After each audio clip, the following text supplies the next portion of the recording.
Namaste. So, as we know, the world is full of opinions. The easiest thing in today's world is to give opinions and advices. The difference is some make money out of it, some don't make money out of it. Okay. So, nevertheless, advices and opinions are generally meaningless. So, in general, to listen to all kinds of opinions and advices, we'll end up in the same situation like the Kallu ka Gadha. This story I have told several times, so I don't want to repeat it. People, whatever you may do, people will have opinions because we are full of opinions. And if you start living your life according to the opinions of people, then one will not be able to take even a step. So, this is where this rule applies. Don't pay attention to human opinions because only the divine knows the truth and he neither judges nor condemns.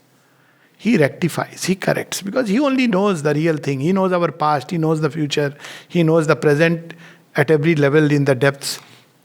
So don't listen to human opinions, is the first dictum.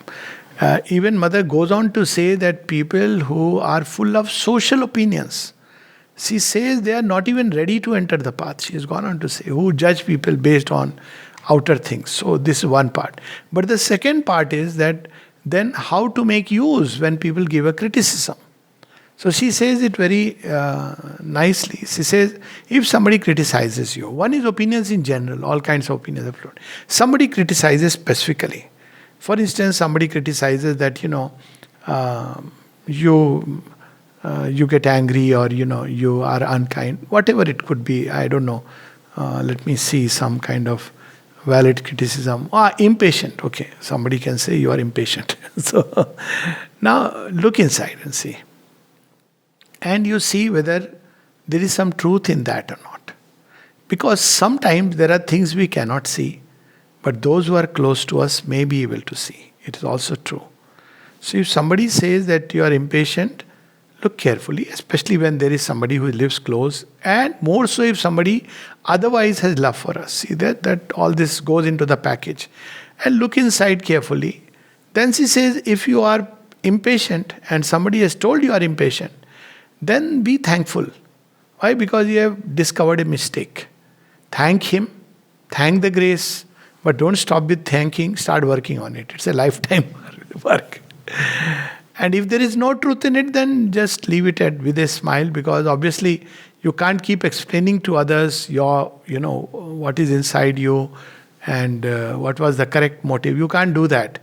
So then you just smile and leave it at that. So we can benefit from criticism if there is somebody who is close, and because maybe sometimes we don't see things.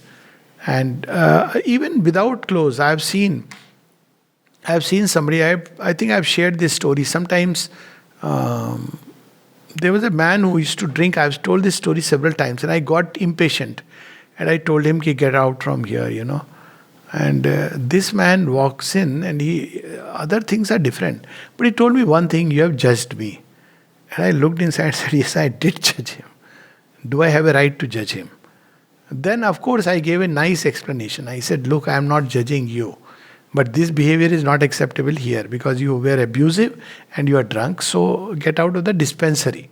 Whatever you want to do is your lookout. But I saw inside that there was a very strong judgmental tone in what I said. It's not a good thing to do that. So sometimes when people tell us things, it may be an occasion to discover something which has been hidden from our eyes. But this is not common. If we start running ourselves with everybody's opinions, then that is dangerous. So in general, ignore human opinions. In any case, even when somebody has criticized you, don't take it to heart and start believing I am that. So their human opinions should not start making us believe who we are. So there I use this very simple logic, and I have told this to people, even in real practical life. I said, nobody defines me. Nobody defines me. Nobody, you may have your definition of me in your head, your freedom. But you are neither defining nor determining who am I, and I don't accept that because that's not my reality. But if I am really convinced that that's not my reality, I will not be angry also. one of the signs that I am not being swayed by human opinions is that we will not be angry. He is believing what he is believing. He has a right to believe. What can you do about it? And we can go even one step further, where we can even look inside and see what kind of ignorance it is. And even feel compassion. You can go layer after layer. Ultimately, compassion. That see, the person is unable to see the love in my heart and is only seeing something on the surface. So, take advantage when people say something, but don't dwell upon it, don't pay too much attention to it. We are what we are deep within. Sometimes we are also not aware of who and what we are. Most of the time, rather, the divine knows whatever is inside us. And if we trust him, he will himself disclose it to us. So but in general, human opinions are worth actually nothing. Only, Mother has used the word, only the opinion of truth counts. And those who are living in truth, you can count them on fingers in this whole world.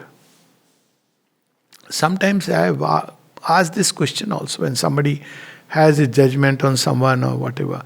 I said, you must be living in truth to know these things. It's the only way you can, you must be living in truth, because only truth vision can know. That's why we cannot understand the way the Divine Mother and Sri Aurobindo dealt with people.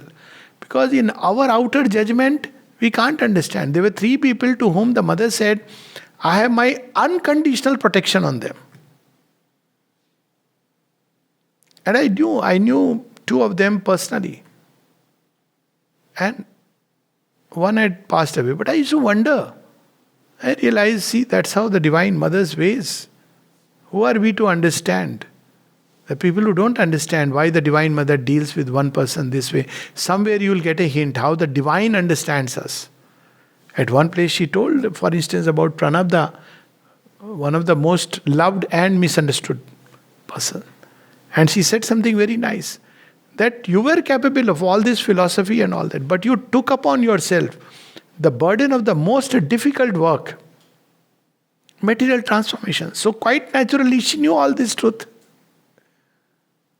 Another person who had a habit of drinking, Mother said if he would have been in the Himalaya, he would have been a great yogi. But he has taken this burden upon himself. So actually the sooner we realize that we know nothing, have this humility before the Divine, the sooner the doors of true knowledge will open before us. Opinionated people actually are, if you ask me, to be pitied, because they are living in crassest ignorance. They don't understand that and unfortunately this is a tendency of the mind. By the time you are 20, 25, you have a degree or something, you start believing that you know. What do we know? Till you know the Divine, frankly, you don't know anything about anything. It doesn't mean we don't have to do our role. Parents have to guide their children, unfortunately. Teachers to their students, those who depend upon us. But we should know that whatever I know is nothing, and keep on advancing inside towards greater and greater knowledge. Otherwise, we'll add to the mess of the world. So this we should know. We may be given a role which we may not be equipped well.